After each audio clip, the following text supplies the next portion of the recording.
Muito bem, estamos de volta aqui para a nossa segunda parte da aula. Deixa eu colocar novamente aqui nosso slide.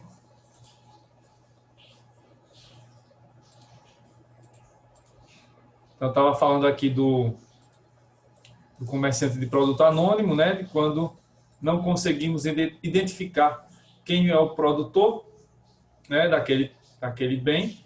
Eu coloquei o exemplo aqui das frutas e tal, que é um exemplo mais claro, mas pode ser também um produto que não tem rótulo, né? Um produto que não tem informações precisas na embalagem, um produto que tem a embalagem lá com o rótulo, mas que está todo escrito em outro idioma, por exemplo, está lá no alfabeto cirílico da Rússia, está nos caracteres chineses ou japoneses, então a gente não tem a obrigação de saber esses outros idiomas. Então aí seria também produto anônimo, entra no produto anônimo, né? Ou no conceito lá de importador, nos dois, né? Aqui não tem esse problema, pode acumular aí os conceitos, não precisa ser algo, né, estritamente enquadrado em um dos modelos, até porque eu disse, né, que essa é uma classificação didática, não é uma classificação legal, digamos, né? O próprio código não estabelece esse tipo de restrição, certo? Deixa eu ver se tem mais alguma coisa aqui. Tem. Pronto. Os outros tipos de fornecedor, pessoa física pode ser fornecedora, tá? Desde que atue com regularidade como fornecedor de produto ou serviço. Aí veja, isso tem muito hoje na internet, né? Você tem lá, quem ainda usa Facebook, né? A gente usa cada vez menos o Facebook, né? E outras redes sociais, mas se usa também essas redes sociais hoje para se fazer venda de produtos, né? Só que às vezes você tem, por exemplo, um celular que você, né, quer vender porque vai comprar um novo, né? Então você nunca vendeu um celular na vida, nunca fez negociação de telefone celular, mas vai vender agora o seu. Coloca lá o valor de venda ou coloca, né, vendas pelo direct e a pessoa vai lá e negocia com você. Você vendeu aquele celular e só, nunca mais vai fazer outra venda, né? Ou não vai por um bom tempo. Isso é uma relação civil. Né? Vender um celular para outra pessoa é uma relação civil. Você, pessoa física, vendendo para outra. Beleza. Mas é diferente de uma pessoa que hoje vende um celular, né? Coloca lá que está vendendo. Amanhã coloca que vai vender outro. Semana que vem vai colocar outro. E assim vai. E aquilo se transforma num negócio. Né? E você é uma pessoa física e vai ali, né, exercer essa função com regularidade de vender produtos. Né? Então aí você acaba sendo pessoa física e essa relação passa, você é pessoa física e essa relação acaba sendo uma relação de consumo. É aí que entram também, eu estou falando de internet, mas isso também existe nas relações presenciais. O vendedor ambulante, né? O vendedor, aquele comerciante que monta sua barraquinha hoje no lugar e amanhã em outro, ou aquele da barraquinha de praia que ainda não é reconhecido como pessoa jurídica, e assim vai. Né? Aquele que coloca lá cadeiras na praia e cobra. Isso é relação de consumo também. Então, pessoas físicas podem ser fornecedoras, e aí, para que isso aconteça, para que isso seja identificado, basta que você identifique que aquela relação ocorre, que aquela situação de venda de produtos e tal, ela ocorre com regularidade. Venda de produtos ou oferecimento de determinados serviços. Então, pessoa física pode ser fornecedora, pode também. E os entes despersonalizados também podem ser fornecedores, eu tinha falado disso, tem até no conceito, né, do próprio artigo que a gente leu. Massa falida, condomínio edilício e espólio. Massa falida, a empresa que entrou em processo de recuperação judicial e depois entra no processo de falência mesmo. Né? Grandes empresas estão nesse processo, né? A Avianca, né, a empresa de aviões, né, empresa de transporte aéreo, o Ricardo Eletro, né, entrou em recuperação judicial. Então, várias empresas estão dessa maneira. E aí, quando você tem esse processo de falência, recuperação judicial, nem tanto, mas quando você entra na falência propriamente dita, aí você vai ter que ter aí uma intervenção externa. Então, o juiz da causa, ele vai nomear uma pessoa, né, que vai ser a gestora dessa massa falida. Ela deixa de ser pessoa jurídica, passa a ser esse ente despersonalizado, mas ela tem um representante, que é essa pessoa que vai, né, fazer a gestão da massa falida. Então, vai ter responsabilidade? Vai. Porque se você tem uma Ricardo Eletro, se você tem uma Avianca, que continua ali vendendo passagens aéreas, vendendo produtos, oferecendo serviços, eles continuam sendo responsáveis, mesmo que a situação financeira deles não esteja tão boa. né? Do ponto de vista aí da saúde financeira, tributária, etc. O condomínio pode ser fornecedor, isso acontece nos condomínios de apartamentos, de casas, quando, por exemplo, o síndico, né, que é o representante principal do condomínio, vai lá e se associa, por exemplo, a uma empresa de TV a cabo, a uma empresa de internet para oferecer esses serviços. E aí ele vincula, né, a aquisição desse produto a passar ali ou desse serviço, a passar pelo síndico. E isso acaba gerando a responsabilidade também do condomínio, né, que vai ser responsável por qualquer dano que ocorra ali, qualquer problema.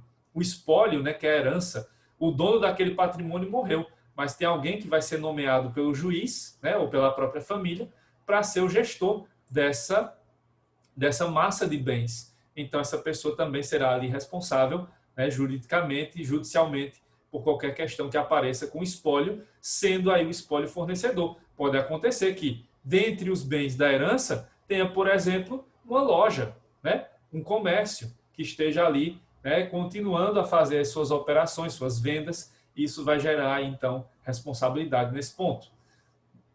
Então, entes despersonalizados também podem ser fornecedores, aí, segundo o que define a própria lei, né, e segundo o que define a própria doutrina, certo? Então, essa é a ideia principal que temos aí de fornecedor. Percebam que é um conceito bastante amplo, né? E por conta das dificuldades que nós temos cada vez mais, né, nos dias de hoje, de identificar quem são os fornecedores de uma relação de consumo, vem aqueles conceitos que a gente viu, as espécies de fornecedor, para facilitar a nossa vida, para que a gente não perca o nosso direito simplesmente porque não consegue identificar quem é o fornecedor real, aparente ou presumido daquela relação de consumo. Certo, gente? Tá dando para entender tudo até aqui? Alguma dúvida?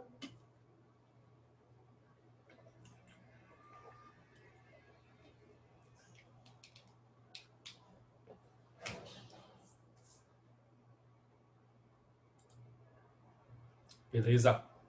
Bom, então aprendemos quem são os sujeitos da relação de consumo: consumidor e fornecedor. Agora vocês já sabem quem são eles. Na prática, que o professor Venâncio já começou com vocês semana passada, que eu vi, estou sempre de olho nas redes sociais aí de todos vocês e do professor também. Logo, logo vocês vão começar a tratar de questões de consumidor e aí já vão saber diferenciar o consumidor, quem é naquelas teorias e os fornecedores, né? Então, agora vai ficar mais claro para vocês lá na prática como é que isso vai funcionar com o professor Venâncio.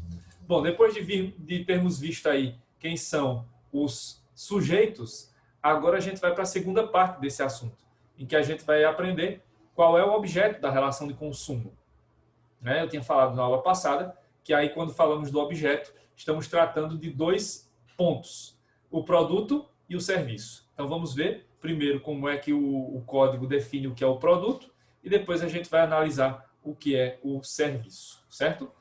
Bom, falando do produto, o código também teve a preocupação, o legislador também teve a preocupação de definir o que é produto. E isso está definido no artigo 3º, parágrafo 1º do Código do Consumidor. É um conceito bem simples, como vocês vão perceber. Produto é qualquer bem, móvel ou imóvel, material ou imaterial. Então, perceba, o conceito de produto vai para bem, conceito de bens. Bens vocês aprenderam lá em civil com o professor Ângelo, logo no segundo período, né? Terceiro, não sei qual foi o período aí de vocês que vocês tiveram civil 1. Mas eu sei que foi com o professor Ângelo, provavelmente foi com ele, e aí vocês viram que há vários conceitos, há várias espécies de bens. Mas observem que aí não há muito critério no Código do Consumidor, né? Não há muita preocupação em se estabelecer qual é o tipo de bem. É bem móvel ou imóvel? É bem material ou imaterial? Basta, né? Não vamos nos aprofundar tanto, certo? Além desses dois tipos aí que aparecem, a gente vai identificar mais uma distinção quando a gente for falar dos prazos, como o Tarcísio e o Romildo lembraram na primeira parte da aula que tem esses prazos e tal. Quando a gente for analisar os prazos, a gente vai ver que tem uma distinção entre bens duráveis e não duráveis. Então, é só isso que a gente tem que se preocupar aqui. Distinção de bem móvel ou imóvel, que é bem básica, né? Bem material ou imaterial, outra distinção super fácil. E bem durável e não durável também é outra distinção super fácil. Então, não vai ter aqui por que vocês se preocuparem com distinção dos tipos de bens, porque a gente só usa esses, não usa mais nenhum outro tipo, né? Só em alguns casos específicos que vai ter algum bem a mais aí utilizado, alguma espécie de bem a mais, mas os três principais são esses: móvel, imóvel, material, imaterial, o durável e o não durável, certo? Bom, aí isso deixa também um conceito bastante amplo. A intenção do legislador é essa mesma, de deixar tudo bem amplo aqui, para deixar a proteção do consumidor a mais ampla possível. Então, o produto pode ser todo e qualquer bem jurídico disponível e alienável. Então, isso traz aí aquela noção de que qualquer bem submetido ao comércio, qualquer bem objeto de comércio, qualquer bem que possa ser comercializado, entra no conceito de produto, certo? Então, produto é qualquer bem que possa ser comercializado. Qualquer bem que está disponível no mercado, qualquer bem que pode ser alienado. Pode ser, então, repassado para outra pessoa, geralmente de maneira onerosa. Geralmente, a gente vai ver isso na sequência lá em serviço.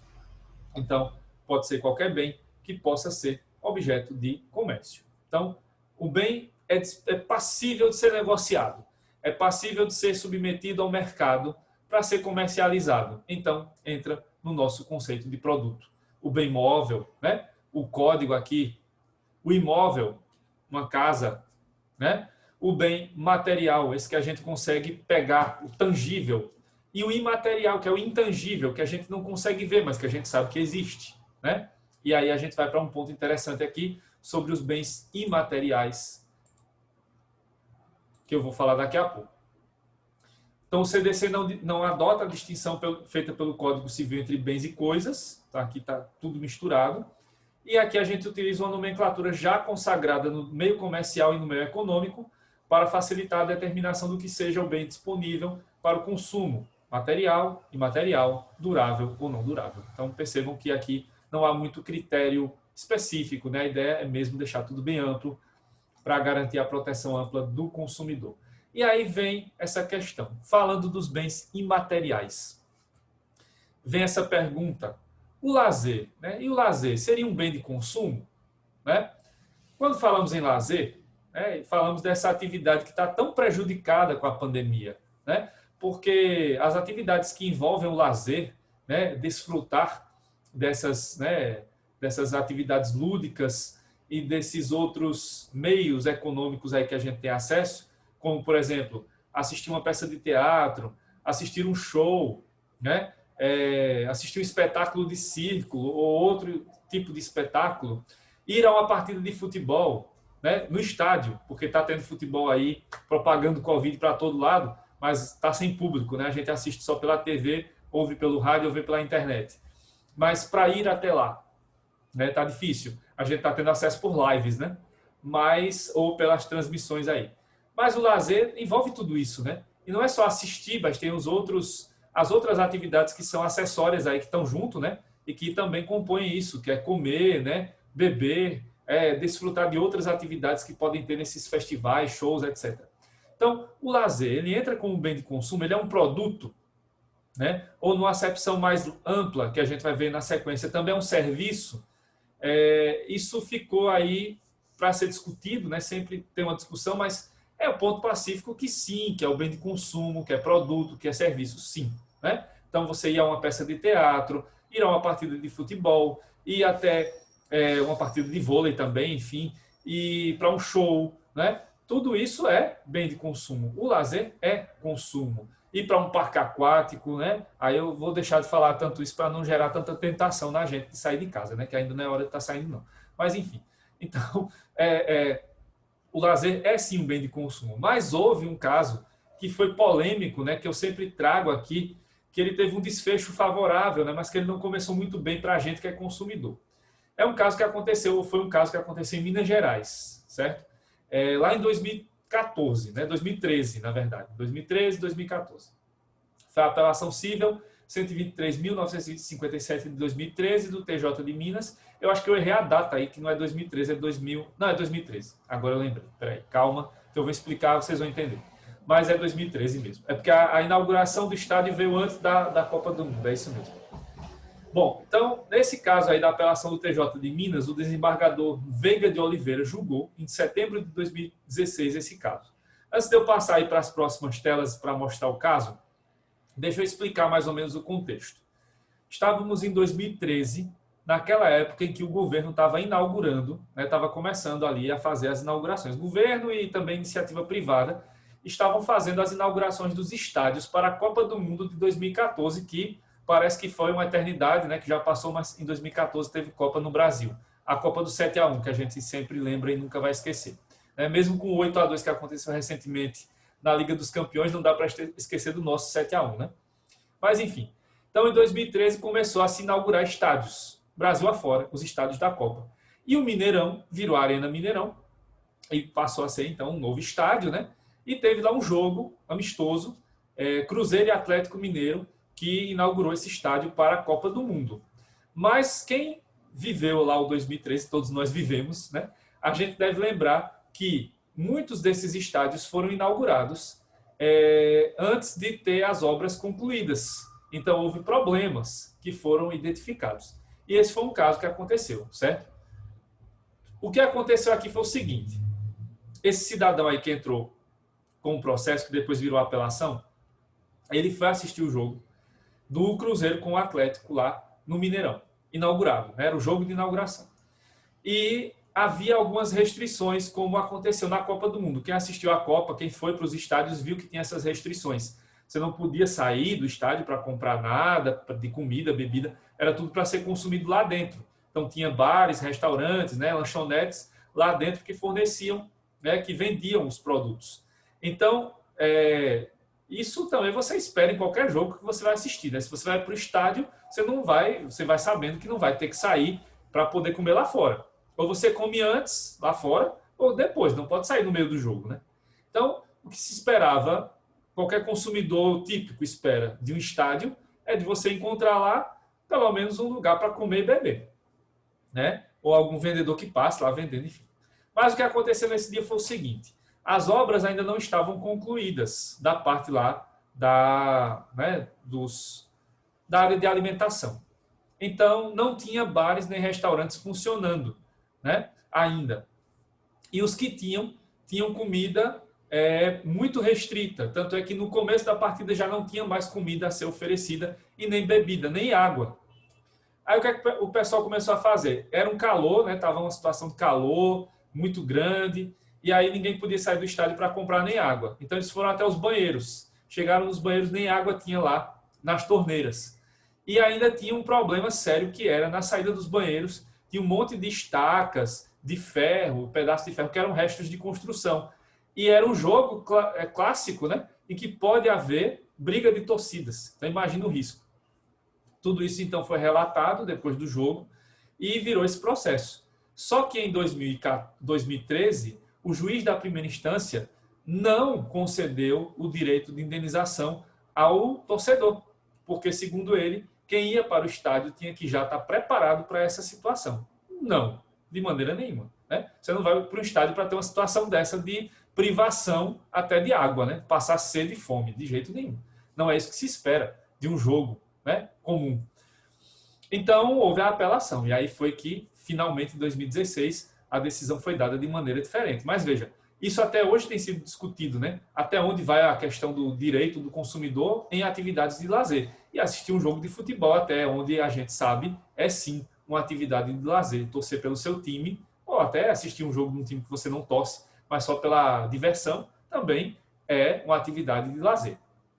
Então, segundo os autos, o torcedor, na época com 17 anos, adquiriu ingresso para o clássico Cruzeiro e Atlético, que aconteceria em 3 de fevereiro de 2013. Era verão, então.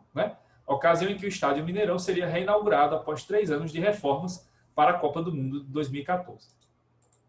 No processo em que foi representado por sua mãe, o paciente aí relatou que a desorganização teve início já na venda dos ingressos, no dia 31 de janeiro.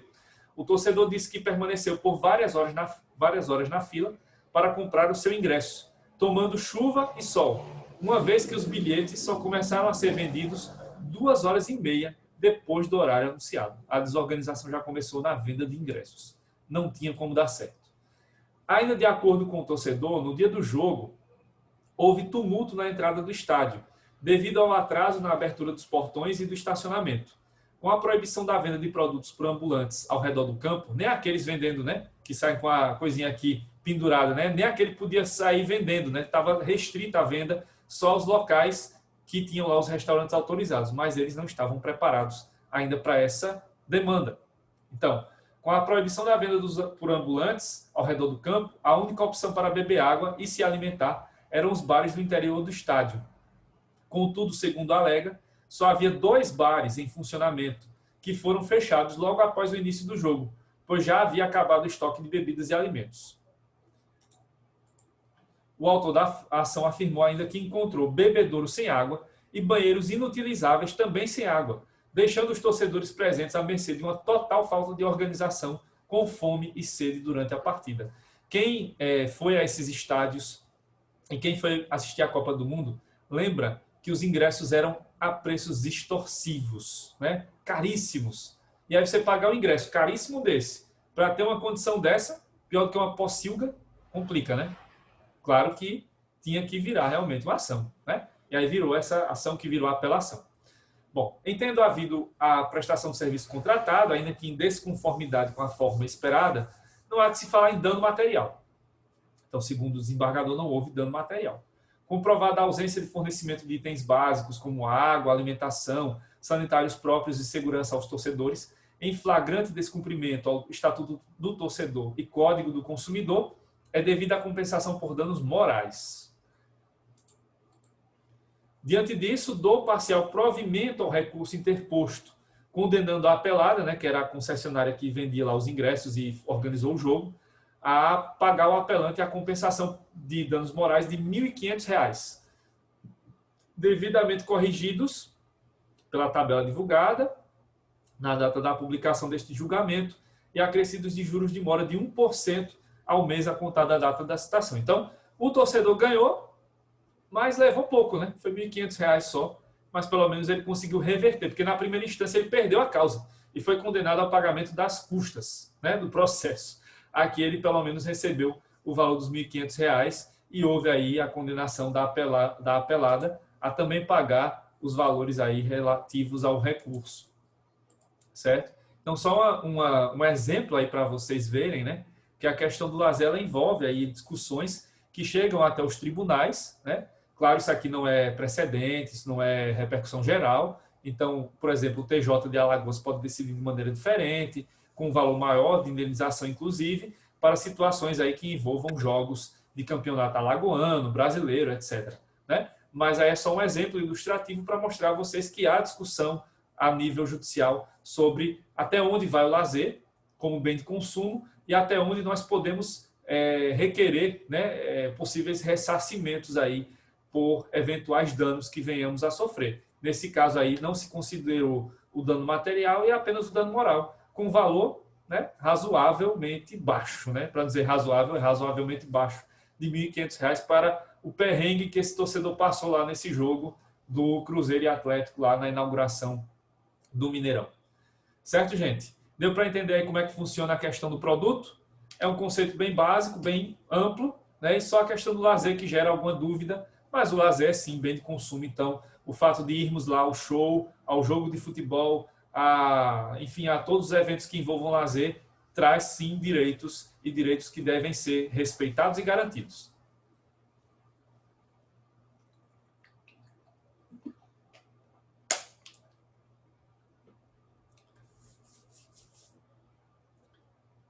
Então, vamos passar aqui para o outro conceito, que é o de serviço, né? Então, como é que a gente conceitua serviço no direito do consumidor, que é o serviço? Da mesma forma que os outros conceitos, aqui o CDC também teve essa preocupação em estabelecer o conceito de serviço. Então, esse conceito está definido no artigo 3º, parágrafo 2º do Código de Defesa do Consumidor, que é este conceito que eu vou ler agora. Serviço é qualquer atividade fornecida no mercado de consumo mediante remuneração, inclusive as de natureza bancária, financeira, de crédito e securitária, salvo as decorrentes das relações de caráter trabalhista. Na aula passada, eu mencionei aqui a questão desse trecho aí das atividades bancárias, financeiras, né? Então, já é claro para vocês, já está claro, que qualquer atividade que envolva bancos, né? Atividades de bancos, bancárias, financeiras, créditos e seguridade. Então, bancos, financeiras, operadoras de crédito, seguradoras, tudo está incluído aí como serviço de consumo. Então, desde aquela decisão lá da ADIM dos bancos da década passada, não há o que discutir, todas essas atividades estão cobertas pelo CDC e são submetidas, sim, à sua determinação aqui de responsabilidade, né? Então, o que precisamos ainda definir desse conceito do artigo 3º, parágrafo 2º, são os outros pontos, né? Serviço, que é qualquer atividade, a questão da remuneração e o finalzinho aí, que eu vou deixar para o final mesmo, né? Literalmente para falar da questão das atividades de caráter trabalhista, que é uma separação, né? Direito do consumidor de um lado, direito do trabalho do outro, e o Código do Consumidor também se preocupou em tratar dessa questão para separar bem o que é atividade de consumo e o que é atividade meramente trabalhista, que não é nossa área, né? Bom, então, primeiro, a questão do código que definiu o serviço como atividade, certo? Então, o serviço ele é considerado aqui como uma atividade. E que atividade é essa? Aí a gente vai ver que a doutrina também faz uma diferenciação entre 3 tipos de atividade: a puramente gratuita, a aparentemente gratuita e a onerosa. Vamos ver que, em alguns casos, não há atividade de consumo e, em outros casos, há. Então, vamos passar para a definição do que é cada uma dessas atividades, para a gente poder ver onde estão as atividades que são de consumo, onde estão os conceitos que podemos usar para definirmos serviço de consumo, certo? Primeiro, a atividade puramente gratuita. Na atividade puramente gratuita, o serviço é prestado no exclusivo interesse do beneficiário, não trazendo nenhuma vantagem pecuniária às entidades beneficentes. Então, o que acontece aqui na atividade puramente gratuita, né, em outras palavras, é a atividade que é totalmente grátis, mas é o grátis de verdade, é o verdadeiro. É quando a pessoa, de maneira altruísta, né, usando da sua solidariedade, vai prestar aquela assistência a outra pessoa, sem ter intenção nenhuma de receber qualquer tipo de remuneração por ela, tá? Seria algo do tipo, por exemplo, o Risato Nunes coloca muito esse exemplo nos livros dele. É um médico que saiu lá do hospital, né, que saiu do seu consultório e vai, sei lá, fazer um almoço, né, vai almoçar fora, vai para um restaurante. No caminho entre o consultório, o hospital e o restaurante, ele vê uma pessoa passando mal, né? Como dever ético do médico, ele jamais vai deixar uma pessoa morrer lá, né, sem atender. Então o médico vai lá, presta os primeiros socorros, até pode chamar a SAMU para vir lá, né, e fazer lá o transporte do paciente para o hospital, e ele vai embora, né, sem saber nem quem era a pessoa, né, e sem receber, claro, remuneração nenhuma por isso. Essa é uma atividade puramente gratuita, né?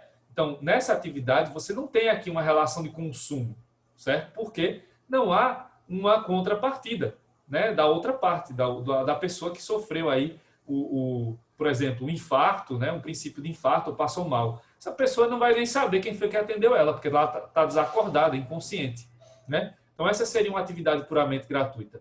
Outro exemplo, a carona. Agora a gente não está mais fazendo isso porque estamos todos em casa assistindo aula. Mas quando a gente tinha as aulas na CEUNI, muitos de vocês iam para casa de carona, né? E aí essa atividade é puramente gratuita. Depende também, né? Não é toda vez. Mas assim, aquela carona dada como um favor, né? Sem pedir nada em troca, sem que se solicite, por exemplo, eu quero um dinheiro aqui para rachar o combustível. Aí isso é outra coisa. Mas uma carona dada uma vez, né? Ou até com uma certa constância, né? Com regularidade, mas que nunca o motorista, né, que está dando a carona pediu nada em troca, é uma atividade sim puramente gratuita. E não é uma atividade de consumo. Mas observem que quando, por exemplo, a Uber chegou no Brasil, né, e a 99, esses outros aplicativos, eles diziam, é a carona solidária. Mas que carona solidária é essa que você vai pagar? Isso não é carona coisa nenhuma, isso é atividade de consumo, né? Isso é um serviço oneroso, que eu vou falar daqui a pouco. Então, a atividade puramente gratuita aqui, no caso, é aquela carona que a pessoa oferece, né, e fornece para outra, sem receber nada em troca. É só pela conversa, é só pela companhia, vai deixá-la em casa, vai para casa e pronto, né? E não vai cobrar nada por isso, certo? Então, essa seria a atividade puramente gratuita. Então, as atividades puramente gratuitas, elas não incidem, né? Não sofrem a incidência do CDC. Elas não são atividades de consumo. Aí elas podem ser filantrópicas, beneficentes, podem até entrar num tal contrato, num possível contrato de transporte lá do direito civil, mas não entram aqui. Então, esses não são serviços de consumo. A atividade puramente gratuita está fora do conceito de serviço de consumo, certo? Por quê? Porque está lá no conceito do código, que a gente leu agora, mediante remuneração. Então, é preciso ter remuneração para ser atividade de consumo. É aí que a gente chega na segunda espécie, a aparentemente gratuita. E o aparentemente é aquele parece, mas não é. Né? Então, na aparentemente gratuita, na atividade aparentemente gratuita, o fornecedor possui algum interesse patrimonial na prestação do serviço, mesmo que indireto. Então, aqui, a atividade parece ser gratuita à primeira vista, mas se você olhar com mais calma, com mais tranquilidade, você vai perceber que ela não é gratuita, ela é onerosa, porque há uma remuneração indireta dessa atividade. Você não paga diretamente por ela, mas em algum momento você pagou para ter acesso àquela atividade. Vejam, por exemplo, estacionamentos gratuitos de hipermercados. É cada vez mais raro, mas ainda existe. Mas é uma atividade aparentemente gratuita, né? Por quê? Você vai fazer compras lá. E aí, esse valor está embutido no valor da mercadoria. Ah, mas eu fui lá, deixei o carro, olhei, né? Não gostei de nada e voltei. Não paguei nada. É gratuito? Não. Por quê? Outra pessoa pagou para você ter aquele direito, né? Que aqui é a socialização de riscos, socialização de custos. Então, quem vai comprar naquele supermercado vai pagar o valor embutido que está lá do estacionamento que você usou sem pagar. Então, é uma atividade que gera remuneração, mesmo que indireta. Programas de pontos do cartão de crédito. Né? Quem tem cartão de crédito tem ponto. Né? Pontos para ser trocados por outros créditos que você pode usar como milha, né? Programa de milhagem de companhias aéreas, que pode ser pela quantidade de viagens que você faz pela companhia, que é o plano de fidelidade, pode ser pelo cartão. Você vai comprando, acumulando milhas e depois troca, né, para fazer a viagem. Então, isso aí é atividade aparentemente gratuita. Ah, eu vou viajar de graça, que eu consegui as milhas. Mas para você conseguir aquelas milhas, você pagou tanta fatura de cartão de crédito que você já perdeu até a conta do dinheiro que pagou, né, não? Porque esse programa de milhagens não sai de graça. Não é que você vai pagar uma fatura de R$ 1.000 só e vai ter direito às milhas necessárias para a viagem dos seus sonhos. De maneira nenhuma. Você vai conseguir essas milhas com muito custo e com muito dinheiro, né? Então, é uma atividade que parece ser gratuita, mas não é. Ela é uma atividade onerosa, lá na sua essência. Né? Porque, indiretamente, ou você está pagando, ou alguém está pagando por você para ter acesso àquela atividade. Então, esse é um serviço de consumo, né? Milhagem, programa de pontos, estacionamentos gratuitos, tudo isso representa atividade de consumo. Por isso que uma pessoa que tem seu carro roubado, né, ou furtado no estacionamento, pode acionar lá aquela empresa, aquela loja, né, ou o próprio serviço de estacionamento para ser ressarcido. Porque essa é uma atividade de consumo, né? Então, mesmo sendo estacionamento gratuito, existe a responsabilidade por aquele carro. Sim, né, avarias no veículo, o Romildo está perguntando aqui, avarias, mesmo sem comprar algo no mercado, ele é culpado sim. Não é culpa, né, responsabilidade, responsável, mas é responsável sim. Né? Então, mesmo que você não tenha comprado nada, estacionou lá, ele é responsável. E aquela placa que aparece nos estacionamentos, não nos responsabilizamos por objetos deixados no interior do veículo. Aquilo ali não serve para nada, porque existe total responsabilidade do hipermercado, do shopping, por produtos que você deixou, por bens que você deixou dentro do carro. Então, existe sim o dever de indenizar nesses casos também. aquela placa não serve para nada, só para enganar o consumidor, porque o nosso direito permanece igual, independentemente de deixar objetos lá ou de não deixar, certo? E aí, mesmo que você não compre nada, está dentro da ideia de socialização dos riscos. Então, outra pessoa está pagando para que você tenha esse direito, né? E você mesmo vai comprar alguma coisa lá um dia e vai fazer vai ter essa mesma atitude, porque não, o caixa, né? Ou a moça do caixa, ou o rapaz do caixa, não vai perguntar para cada cliente: você deixou seu carro estacionado lá, né? Você veio como para cá, né? Você vai comprar de que maneira? Não, essas perguntas não são feitas. O que vai ser feito de pergunta vai comprar no cartão, no dinheiro e tal, mas a pergunta específica sobre se deixou o carro estacionado, se deixou objetos, isso não vem ao caso, porque essa responsabilidade é total aqui, né? Então, mesmo sendo atividade aparentemente gratuita, ela está incluída em atividade de consumo, é serviço de consumo, tá? E a terceira, que é a mais comum, é a onerosa, né, que corresponde à grande maioria das atividades, que é identificada sempre que há um bem de consumo sendo oferecido no mercado de consumo e, claro, vai haver aqui a remuneração direta, né? Então, é um código que você vai comprar, é um celular que você vai comprar, né? É um carro que você vai comprar, um computador, está sendo oferecido para ser vendido e comprado. Vai ter, então, remuneração. É um serviço oneroso, né? E aí, só para concluir essa parte, aqui cabe tanto a atividade que possui onerosidade direta, que é essa compra e venda aí normal, né, de computador, carro, casa, etc., quanto a onerosidade indireta, que é aparentemente gratuita. Tudo isso envolve as atividades de consumo. Hoje, quase toda atividade entra no conceito de onerosa ou aparentemente gratuita, porque é muito raro você ter atividade puramente gratuita, né? É muito raro num país em que quase tudo é convertido em mercadoria, né? Quase tudo no Brasil se converte em mercadoria, então é cada vez mais raro você encontrar uma atividade puramente gratuita. 90% ou mais das atividades no Brasil vão se enquadrar como serviço aí de natureza onerosa ou serviço de natureza aparentemente gratuita e entram aí como serviços de consumo. Para ser restituído, o supermercado solicitou a nota do produto no dia da avaria. Aí, no caso, você não precisa da nota do produto, você precisa da nota lá do estacionamento, né? Você estava com o carro estacionado, né? Aí seria interessante que o fornecedor lá tivesse, né, sempre, mesmo que fosse gratuito, que ele tivesse lá pelo menos uma maquininha lá para fornecer aquele papelzinho com código de barras para você, que aí seria uma prova. Mas aí lembre-se, né, se você consegue converter aí, ou melhor, inverter o ônus da prova, é o supermercado que tem que provar que você não estava lá.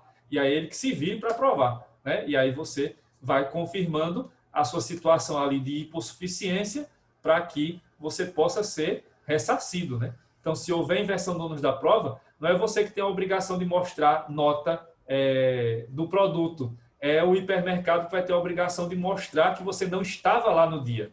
E aí, para isso, ele tem as câmeras. Então, mostre nas câmeras que você não estava lá, né?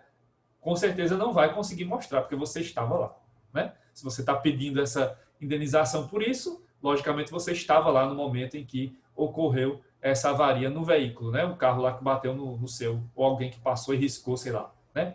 Alguma coisa desse tipo, certo?